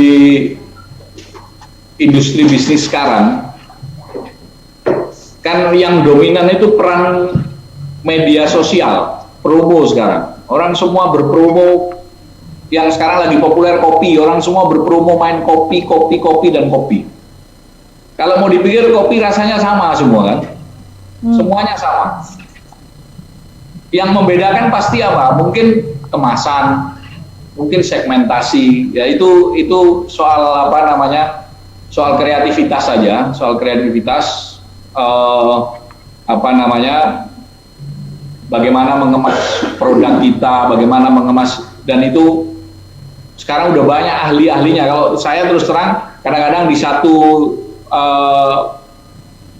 unit pekerjaan yang saya nggak mengerti, kita serahkan orang yang mengerti untuk meng-create apa, kemudian jadi produk itu yang kita keluarkan. Tapi kalau kita sendiri merumuskan itu sendiri, terus terang nggak mampu. Tapi kita cari orang-orang yang ahli yang mengerti tentang itu, sehingga kita bisa sharing, kita hire orang supaya bisa dampingin kita, termasuk misalnya produk kita, properti apa. Kalau orang jual properti, misalnya apartemen, semua orang banyak jual apartemen di Malang, kebetulan lokasi kita di Malang. Apa yang menarik? Yang jualan kita apa ya? Lokasi, cara bayar, masing-masing lah, masing-masing produk apa dulu. Kalau produk yang kompetitornya sama, ya kita tinggal cari apa benefit yang kita punya, dan itu kita serahkan orang konsultan yang mengerti tentang, biasanya begitu. Itu mungkin yang sederhananya kira-kira seperti itu. Ya, jadi cari orang yang paham ya, kurang lebih ya Kak ya. Kalau misalnya belum, banyak orang-orang yang ahli tentang marketing, tentang develop bisnis, macam-macam lah. Iya.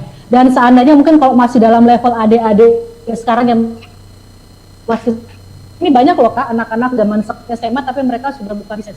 Nah, mungkin kalau untuk level mereka sekarang, mereka mungkin belum sanggup untuk meng-hire konsultan, mungkin bisa dengan membuka jaringan seperti yang tadi harus dikatakan tadi ya. Nah, begini, yang lebih.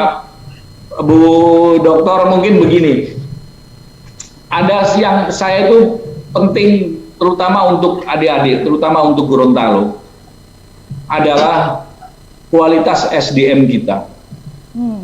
Terus terang saja, kita ada beberapa proyek di Gorontalo, ada beberapa pekerjaan di Gorontalo. Kalau kita berharap ekspektasi kita besar, itu berharap SDM kita lebih bagus. Tetapi memang berbeda dengan di Jawa. Contoh saja di hotel unit kami di Gorontalo. Saya waktu pertama mau opening, yang saya sampaikan kepada manajemen, saya ingin pelayanan hotel saya seperti di Jawa. Ada apa? Ada ramah tamah, ada keramahan, ada kesantunan, ada semangat kerja, orang tidak menunjukkan, ya maaf, saya nggak tahu masih ada di karakter kita di daerah, dan ini kelemahan kita, termasuk saya ikut andil mungkin, adalah masih ada yang apa ya, attitude masih jauh di bawah standar. Karena itu waktu hotel kita untuk persiapan SDM, saya minta trainingnya lebih dan lebih supaya ada pelayanan yang bagus. Jadi orang merasa tidak ada ketimpangan antara di Jawa dengan di daerah. Dan itu titik lemah kita di daerah, terus terang saja, itu buat semua adalah SDM kita. Kita punya beberapa proyek di daerah, kalau kita pakai tenaga kerja di situ, di daerah untuk tukang dan sebagainya, mungkin nggak akan selesai-selesai proyek kita. Ini sebetulnya introspeksi buat kita semua di daerah memang. Karena apa? Kalau orang kita datangkan orang dari Jawa, mereka nggak kenal istirahat, nggak kenal tidur siang, lembur jam berapapun dia gaspol lembur, bener-bener.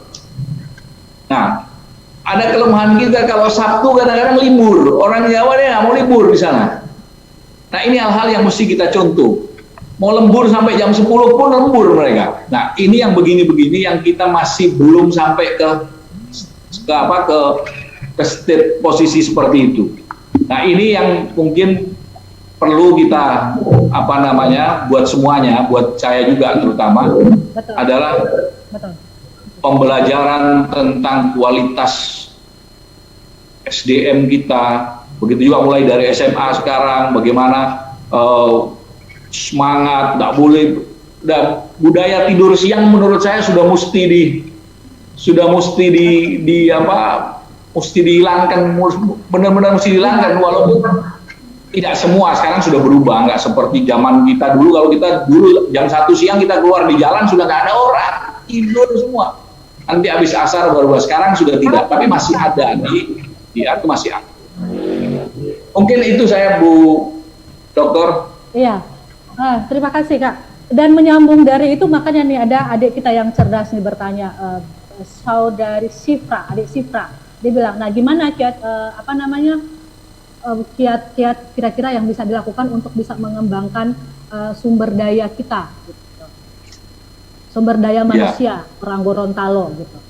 Ya, memang ini soal pelatihan. Saya nggak tahu apakah kurikulum sekarang di SMA itu juga ada seperti itu, tapi saya tidak tahu. Memang saya terus terang itu titik berat saya untuk Gorontalo, untuk SDM kita memang agak berat untuk sisi itu. Saya ambil contoh di beberapa proyek di Gorontalo, juga di hotel kita beberapa, sehingga kita akhirnya kalah bersaing dengan pendaftar dari luar yang memang luar biasa.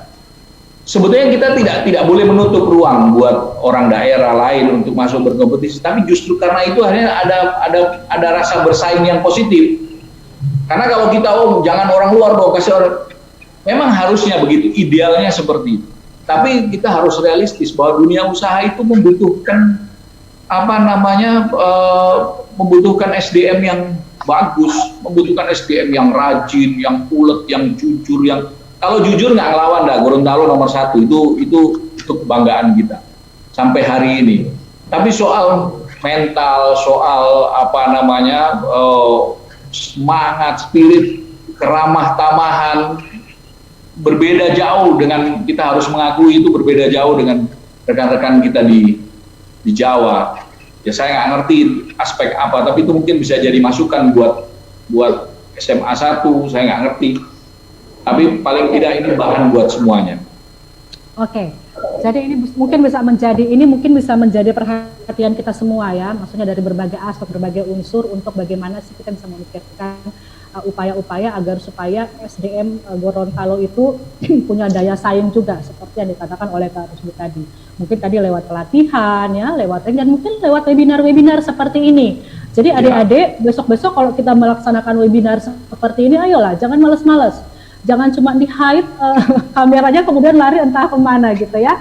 Kita dengarkan hal-hal positif apa yang mungkin bisa kita ambil, dan itu kita tidak hanya dengar tapi juga bisa kita amalkan. Karena memang kalau kita bicara SDM, bicara mentalitas, itu memang nggak bisa dipaksa gitu ya. Itu kan memang inner dari kita. Jadi bagaimana kita bisa menggugah diri kita sendiri, mengambil insight, mengambil insight itu mengambil sari dari apa yang disampaikan oleh orang lain untuk menjadi pegangan buat kita, kurang lebih seperti itu ya. Jadi Adik Sifra, benahi dari diri kita sendiri dulu, kemudian kita mulai membenahi mengajak orang lain untuk berbenah kita. Nah, ini mungkin pertanyaan terakhir, berlaku mungkin bisa dijawab oleh dua pemateri dari maaf, pertanyaan terakhir tapi ada dua pertanyaan ya. Ini dari Putri dulu, Putri Setiawati. Saya Putri Setiawati Nusi, kelas 11 IPS 3, bertanya bagaimana cara mengembangkan, ini mungkin ke Pak Yunus ya, Kak Yunus ya. Bagaimana mengembangkan bahasa daerah kita sendiri sedangkan banyak di luar sana yang sering memakai bahasa asing sehingga lupa dengan bahasa daerah sendiri. Tadi Kak Yunus banyak membahas tentang cintaan kepada bahasa ini. Kira-kira apa yang harus dilakukan supaya kita orang Gorontalo itu menjadi makin cinta dengan bahasa daerah kita, ya, bahasa daerah kita Gorontalo. Mana Kak? Pak Yunus? Ya, kita harus belajar sama orang Jawa. Orang Jawa itu walaupun di Inggris kalau ketemu berdua pasti dia bahasa Jawa. Apalagi kalau orang, coba kita lihat sendiri di pasar di Gorontalo, dia pasti bahasa Jawa. Kenapa? Ada bagian kebanggaan dan apa ya, saya itu kalau ketemu orang Gorontalo dimanapun, lalu bahasa Gorontalo, itu senang hati, agak senang hati. Sangat terasa dia, mungkin Ibu Profesor tahu, terasa dia, di dalam renung hati saya itu terasa dia. Kita bahasa logat kita, logat Melayunya Gorontalo kan gabung Manado, itu enak kalau ketemu. Tetapi ada pencerminan kebanggaan ketika kita memiliki nilai-nilai budaya Gorontalo itu, entah itu bahasa, entah itu tutur kata, entah itu juga kalau kita di dalam kegiatan adat ada pakaiannya. Harus kita miliki itu tentang budaya-budaya kita. Mengapa? Karena kita memiliki kultur yang begitu hampir sempurna sebenarnya kalau kita belajar bagaimana budaya Gorontalo ini.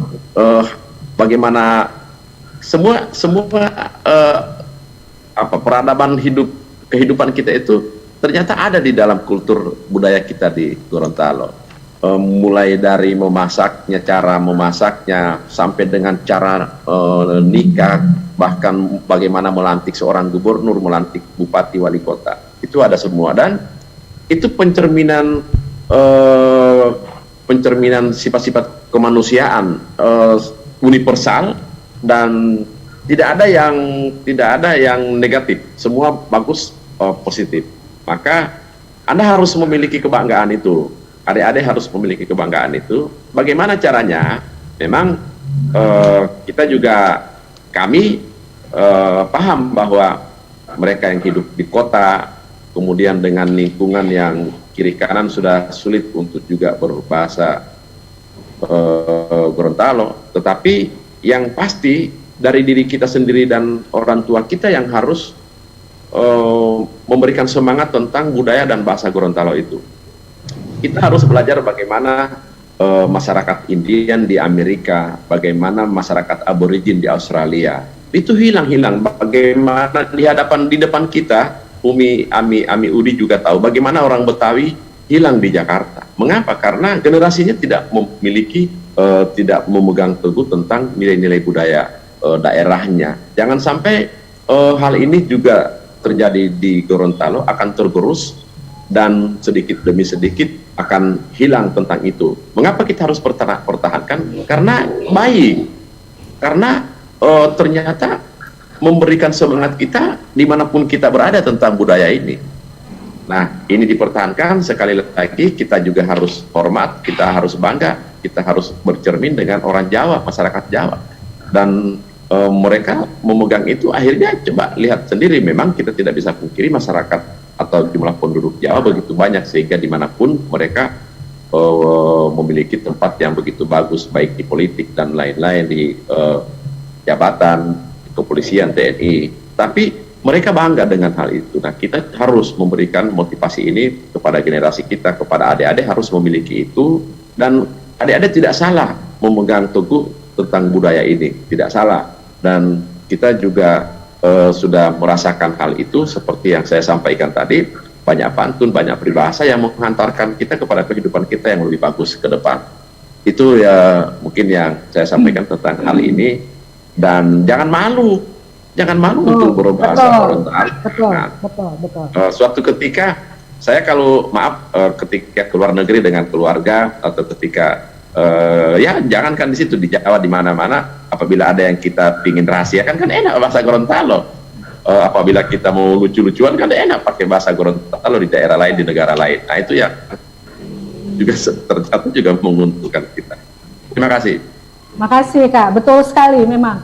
Betul yang Kak Yunus katakan tadi, kalau kita ada di luar Gorontalo terus ketemu orang Gorontalo dengan orang Gorontalo bahasa Gorontalo, rasanya senang luar biasa, langsung tanya dari Gorontalo gitu ya Kak ya, biasanya kayak gitu. Dan memang harusnya kecintaan kita terhadap bahasa Gorontalo, terhadap Gorontalo itu harusnya tumbuh juga justru pada saat kita masih di Gorontalo ya. Dan rasa cinta itu seperti yang dikatakan Kak Yunus tadi, seyogianya itu dibangun dari lingkungan rumah, lingkungan keluarga. Orang tua perlu mengenalkan rasa cinta itu kepada anak-anak ya. Kemudian itu sehingga anak-anak akan tumbuh menjadi cinta terhadap Gorontalo. Kayak orang Jawa gitu ya Kak ya. Orang Jawa tuh justru kalau dengar orang ngomong di luar bahasa Jawa, mereka berasa kayak ketemu manusia planet kayak gitu ya. Harusnya kita Gorontalo juga kayak gitu ya Kak ya. Oke. Terima kasih Kak Yunus, dan ini mungkin ada pertanyaan terakhir ya. Dari Ade Atman Ismail. Atman Ismail bertanya kepada Kak Rusdi, semua orang sudah tahu bahwa dalam dunia bisnis pasti ada yang namanya turun naiknya pendapatan. Nah, yang saya ingin tanyakan bagaimana atau apakah persiapan dari Bapak atau Kak Rusdi dalam menghadapi penurunan pendapatan yang pesat dalam bisnis ini. Tahu dari mana kalau ada penurunan pesat? Ya, silakan Kak. Pertanyaan berat ini sebetulnya. betul. Ya, kalau itu sih sebetulnya naluri aja. Naluri pasti bagaimana bertahan, bagaimana mencari jalan keluar. Itu dalam situasi apapun. Gitu. Apalagi kalau bisnis itu pasti ada naik turunnya lah. Nggak ada yang stabil terus, nggak, pasti ada masa kita juga naik, kita juga pasti ada turun. Pokoknya jangan masuk jurang aja ya Pak Yunus ya, kira-kira. Jadi yang penting kalau itu naluri untuk bertahan. Kalau bisnis itu pasti punya naluri bertahan, seperti kebiasaan kita kalau menghadapi situasi, pasti manusia punya naluri bertahan, apalagi bisnis. Apalagi dalam situasi seperti sekarang, bisa bertahan saja sudah hebat. Dalam situasi COVID nih, untuk industri bisnis apapun situasi sekarang, bisa bertahan aja sudah sesuatu yang luar biasa, apalagi kalau bisa eksis. Saya 2 minggu yang lalu diskusi dengan satu teman yang kebetulan konsultan di Singapura, ngobrol-ngobrol tentang proyeksi. Kalau saya sendiri nggak berani bikin proyeksi bisnis, situasi seperti sekarang. Seperti apa ini situasi pasca COVID ini, sampai seberapa jauh nanti, bagaimana nanti. Dia cuma bilang sama saya simpel, terus you jauhkan keinginan, sekarang ini jauhkan dulu keinginan, yang ada you bertahan 2 tahun. 2 tahun, bukan waktu yang pendek sebetulnya. Lu bisa bertahan 2 tahun, aman. Kalau dalam masa proses 2 tahun nih lu nggak bisa bertahan, ya memang berat situasi. Artinya apa? Kita memang harus bertahan. Memang disuruh bertahan. Buang dulu keinginan. Kalau sekarang ini realistis, kita kesampingin dulu. Kepengen beli ini, kepengen ini, kita lepas semua. Yang penting sekarang ini bisa bertahan. Bisa bertahan aja dalam situasi seperti ini, menurut teman yang diskusi dengan saya, kebetulan konsultan di Singapura, lu 2 tahun udah hebat. Karena dampaknya COVID ini secara tidak langsung bukan cuma memukul yang di atas, ini fundamental seluruh bisnis kita ini rusak. Semuanya, dia bilang. Jadi bisa bertahan aja sesuatu yang luar biasa. Nah, dari pertanyaan tadi, bagaimana caranya? Ya kalau buat saya, situasi ini naluri kita yang bicara, insting kita yang bekerja, feeling kita yang bermain. Nah, sambil kita nggak boleh menyerah, bertahan sambil melihat apa opportunity ini itu dan sebagainya. Jadi buat saya ini penting. Kalau bicara pendapatan turun dan sebagainya, pastilah, saya nggak bohong, semua orang, bahkan kalau saya jujur, kita juga babak belur dengan kondisi seperti sekarang. Beberapa unit bisnis kita juga sedang sangat-sangat down, tapi buat saya itu bukan sesuatu yang aneh lah. Itu memang harus saya lewatin situasi ini. Ya, itu spirit itu mungkin yang masih kita pakai. Sementara itu, Bu Dokter, terima kasih. Baik, terima kasih. Harus jadi memang pada akhirnya pengalaman nanti akan membentuk kita ya Kak ya, sehingga jadinya insting, naluri, bisnis dan sebagainya itu akan terasah dengan sendirinya. Makanya tadi yang kata Kak Rusdi bilang, ya pokoknya tantangan ya dihadapi dulu gitu ya, itu yang akan menjadi, dan pengalaman itu nanti akan menjadi guru terbaik kita untuk mengajarkan kita apa nanti yang kita harus apa dan bagaimana ke depannya. Baik. Alhamdulillah, kita terima kasih sekali. Ini kita sudah sampai di penghujung acara webinar kita. Mungkin kalau berkenan saya ingin siapa tahu dari pemateri tadi Kak Lukman di awal, karena beliau sudah izin untuk duluan, sudah memberikan closing statementnya, kata-kata penutupnya mungkin dari Prof. Ani, kemudian Kak Yunus dan Kak Rusdi mungkin bisa memberikan 1-2 kata lah untuk sebagai kata pamungkas, kira-kira apa nih yang bisa dibagikan kepada adik-adik kita untuk menjadi pegangan buat adik-adik kita. Silakan Kak, mungkin dari Prof. Ani dulu. Baik, terima kasih. Assalamualaikum warahmatullahi wabarakatuh. Waalaikumsalam. Bapak narasumber yang saya hormati, Kak Rusdi, Kak Yunus, Ibu moderator dan seluruh hadirin serta Ibu Kepala Sekolah lah yang masih setia sampai dengan saat ini. Harapan saya untuk adik-adik, yang pertama, saya bangga sekali kalau alumni SMA 1 itu ada yang bergerak di bidang teknologi seperti Kak Lukman, Kak Rusdi yang alhamdulillah propertinya sudah berkembang, juga Kak Yunus. Nah, kunci utama keberhasilan semua itu adalah pemanfaatan waktu yang efisien. Bagaimana kita memanfaatkan waktu yang efisien, itu yang pertama. Yang kedua, seimbang antara kecerdasan IQ, kecerdasan emosional, spiritual, dan estetika. Kita bisa sukses, benar yang disampaikan oleh Pak Rusdi, bahwa bukan berarti menyepelekan IQ, tetapi emotional question kita harus benar-benar jaga. Oleh sebab itu adik-adik, kalau kita mau sukses, bentuk teamwork. Itu. Mungkin ini, terima kasih Kak Sukma. Assalamualaikum warahmatullahi wabarakatuh. Salam sukses untuk semua. Terima kasih. Amin. Terima kasih Bu Prof. Dari Kak Yunus mungkin? Kata penutupnya, Kak. Iya, Kak. Terima kasih.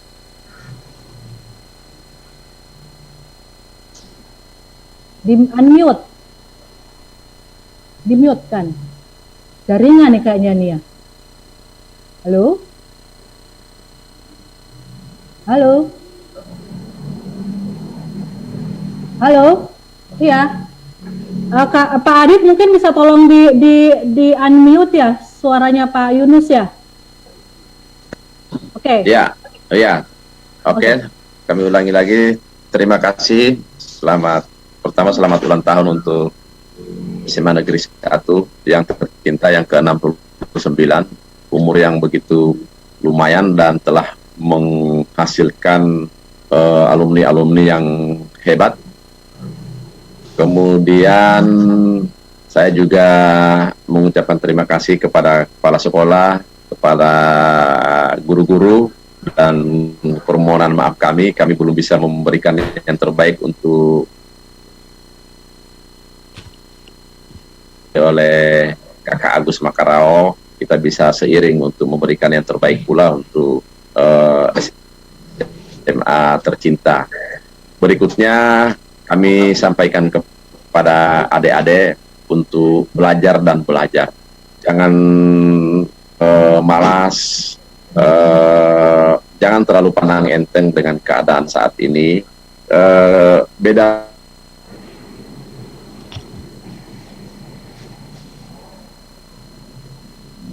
Ini jaringan kali ya, Pak Yunus. Halo. Mungkin jaringan di tempat Pak Yunus mungkin. Ini kalian tidak melakukan sesuatu yang terbaik.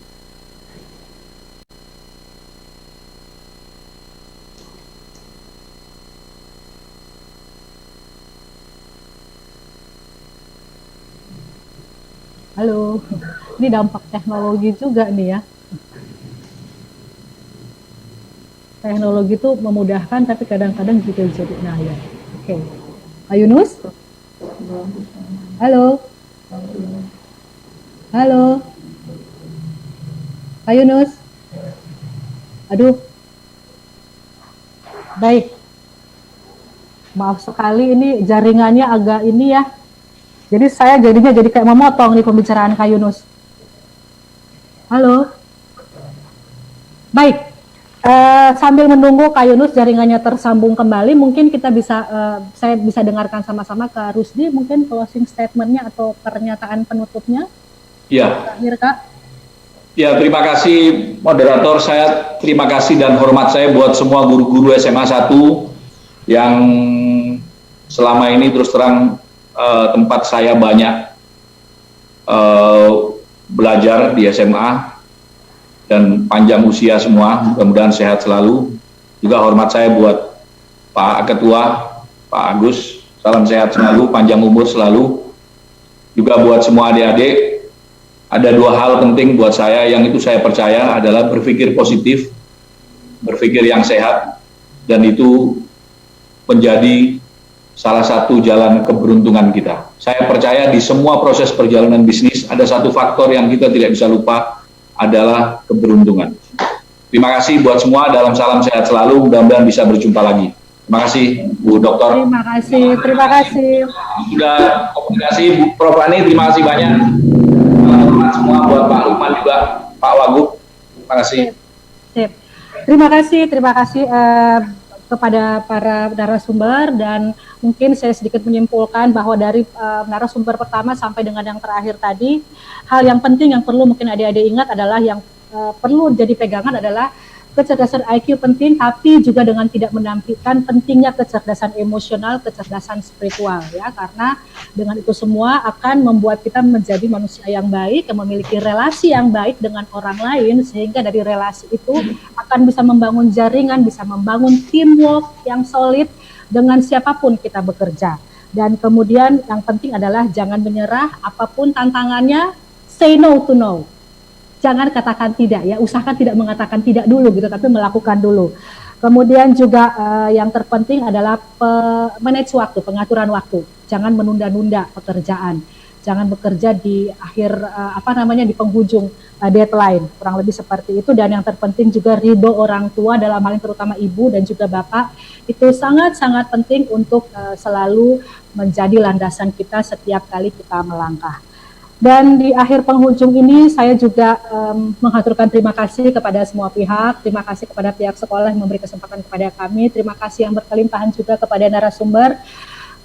Kami tahu bahwa narasumber adalah merupakan orang-orang yang sibuk, orang-orang yang hebat, yang tidak mudah bagi narasumber untuk bisa meluangkan waktu. Ini cukup panjang loh, dari jam 8 sampai dengan jam 12. Pak Ketum, terima kasih Pak Ketum. Dari awal sampai dengan sekarang sangat setia. Ini semua menunjukkan kecintaan yang luar biasa dari kita semua untuk SMA Negeri 1 Gorontalo. Nah adik-adik, terima kasih Ketum. Kami saja yang sudah lewat lama meninggalkan SMA 1, itu kecintaan kami kepada sekolah masih tetap terpelihara. Bahkan semakin hari terus bertambah kecintaannya. Apalagi Anda yang bicara. Silakan. Oh iya, boleh. Silakan Ketum, silakan. Saya menanggapi rekan saya 2 orang, Rusdi Basalama sama Yunus Lucy, yes, yang boleh bahasa Inggris. Yang penting saat ini bahasa Inggris, sehingga saya katakan ke kepala sekolah, kalau bisa setiap Sabtu bikin English Day. English Day. Ya, seperti itu saya alami juga waktu di asrama, masih sekolah dulu di asrama. Kita setiap hari Senin diharuskan Senin sama Sabtu. Jadi walaupun kacau balau, jangan malu, harus berani bicara. Karena bahasa Inggris itu pun sendiri, walaupun kita sudah menguasai bahasanya, tapi kalau tidak dipraktekkan, susah juga ngomongnya. Jadi mohon Ibu Kepsek, kalau bisa diterapkan itu untuk menghasilkan SDM yang bisa bersaing di zaman milenial ini. Terima kasih. Terima kasih Pak Ketum, Pak Agus Makarau. Jadi ada English Day, kalau bisa jangan cuma siswa SMA, tapi alumni juga harus berlaku ya. Jadi biar Kak Rusdi sama Kak Yunus juga mau jadi belajar English ya Kak ya. Baik, terima kasih sekali lagi. Dan ada satu lagi catatan yang saya catat tadi, bahwa insya Allah nanti hikmah dari kegiatan ini adalah sebentar lagi ya Pak Ketum ya, Kak Ketum, Kak Agus ya, nanti akan ada server ya masuk ke SMA Negeri 1. Dan kemudian tadi saya juga dengar dari Kak Yunus juga akan ada nanti pembangunan Geraha Semansa kalau nggak salah, insya Allah. Dan insya Allah dengan kiprah atau kontribusi, insya Allah kontribusi dari alumni ini akan bisa menambah semangat adik-adik semua untuk terus berprestasi, semakin cinta Semansa dan semakin cinta Gorontalo. Dan sekali lagi terima kasih kepada semuanya, terima kasih Ibu Ani, Bu Kepsek yang sudah memberi kesempatan kepada kami, kepada saya menjadi moderator. Wabillahi taufiq wal hidayah, wassalamualaikum warahmatullahi wabarakatuh, dan saya kembalikan ke panitia. Terima kasih. Adik-adik terima kasih ya adik-adik ya. Bu Ani, luar biasa loh antusiasme anak-anak SMA 1 itu luar biasa. Saya tuh tadi sempat yang bingung, aduh banyak juga nih pertanyaan. Ada yang masuk japri di saya tadi, ini luar biasa sekali. Ada Kak Gafar juga ya, halo Kak Gafar.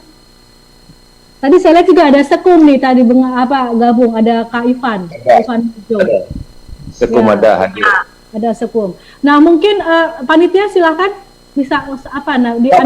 Terima kasih. Masukan lagi dari saya. Okay. Kalau ada acara seperti ini, kalau bisa pemberitahuannya itu tidak dadakan, karena kita akan mencari narasumber yang betul.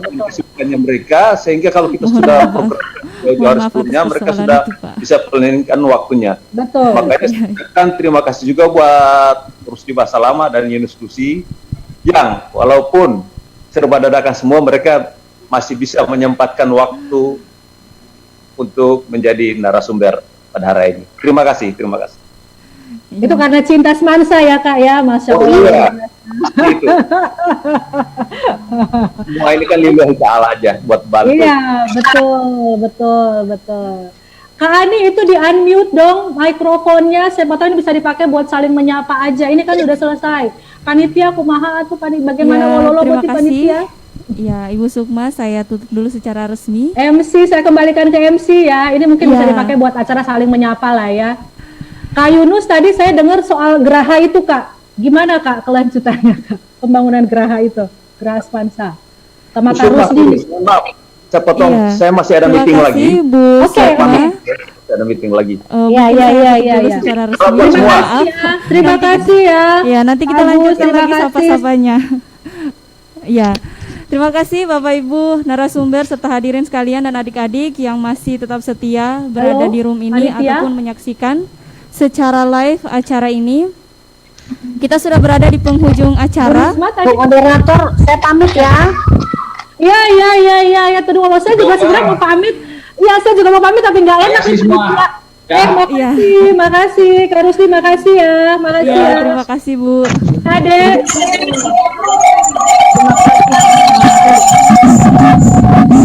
Terima kasih kepada Ibu Sukma. Ya, sudah bisa kembali ke saya lagi. Ya, terima kasih. Euforianya sangat luar biasa hari ini. Ya, demikianlah seluruh rangkaian acara webinar Membangun Solidaritas untuk Prestasi dalam rangka Hari Ulang Tahun SMA Negeri 1 Gorontalo yang ke-69 dengan mengusung tema Akselerasi Semansa Smart School melalui peningkatan spirit berprestasi di tengah kemajuan teknologi yang telah kita ikuti bersama dengan melafazkan hamdalah. Alhamdulillahirrabbilalamin, kegiatan ini dinyatakan selesai. Terima kasih kami ucapkan kepada Bapak Kadis Dikbudpora Provinsi Gorontalo yang telah bersama kita dan membuka acara ini. Terima kasih juga dengan setulus hati kami ucapkan kepada Ketua Umum IKAS Mansa serta pengurusnya yang terus membersamai kegiatan kita hingga penghujung acara. Terima kasih juga yang sangat spesial dan terkhusus kepada seluruh narasumber yang juga merupakan alumni SMA Negeri 1 Gorontalo yang telah memberikan sharing motivasi, materi-materi atau kiat-kiat bagaimana menjadi orang-orang yang sukses. Yang saya sebut, yang pertama salam sehat kepada Bapak Wakil Gubernur Provinsi Gorontalo, Bapak Dr. Ades Haji Idris Rahim MM, kepada Bapak Insinyur Lukman Laisa, kepada Ibu Profesor Dr. Ani Hasan MPD, kepada Bapak Yunus Nusi SE, dan kepada Bapak Rusdi Basalama SIP, serta terkhusus kepada Ibu Dr. Sukma Nurilawati Botutihe yang telah memimpin diskusi motivasi kita dengan sangat luar biasa. Dan tidak lupa juga kepada seluruh staf Dewan Guru dan Tata Usaha SMA Negeri 1 Gorontalo, kepada Ibu Kepala SMA Negeri 1 Gorontalo, kepada tim IT seluruh panitia ulang tahun SMA Negeri 1 Gorontalo, dan yang paling khusus kepada seluruh adik-adik siswa-siswi SMA Negeri 1 Gorontalo yang terus memperlihatkan semangatnya, antusiasnya, dan kami sangat mengapresiasi semangat kalian pada hari ini. Sampai ketemu pada lain kesempatan yang lebih luar biasa dari ini. Salam merdeka, salam Semansa, Semansa Smart School, IKAS Mansa, go, go, go. Akhir kalam, saya Risma Ses. Assalamualaikum warahmatullahi wabarakatuh. Waalaikumsalam warahmatullahi wabarakatuh. Tidak ada sesi foto ya? Makasih Kak Irma. Belum bayangan. Kak Gafar, tidak ada sesi foto ya? Oke, selamat ulang tahun Semansa. Terima kasih semuanya. Izin live ya. Dadah. Adik-adik makasih ya. Ya, mungkin makasih kita bisa semuanya ambil ya. foto bersama Ibu Sukma dan foto bersama adik-adik ada? semua. Oke, Mungkin boleh. bisa Kalau mau menyalakan foto bersama, kameranya videonya, di-on, ya. di-on ya. Kita foto Ya, yuk. kepada Bapak Ketua Umum Ibu Sukma dan Bapak Ibu pemateri lainnya beserta Oke. Yang lain sudah pada live ini. mungkin bisa di Tidak apa-apa, screenshot ya. ya atau diambil gambar sebagai momen untuk mengabadikan hari ini. Ya, silahkan. Oke.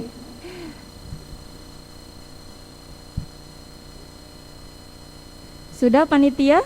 Aman? Oke, adik-adik berikan pose terbaik kalian. Ekspresi yang oke. Ya.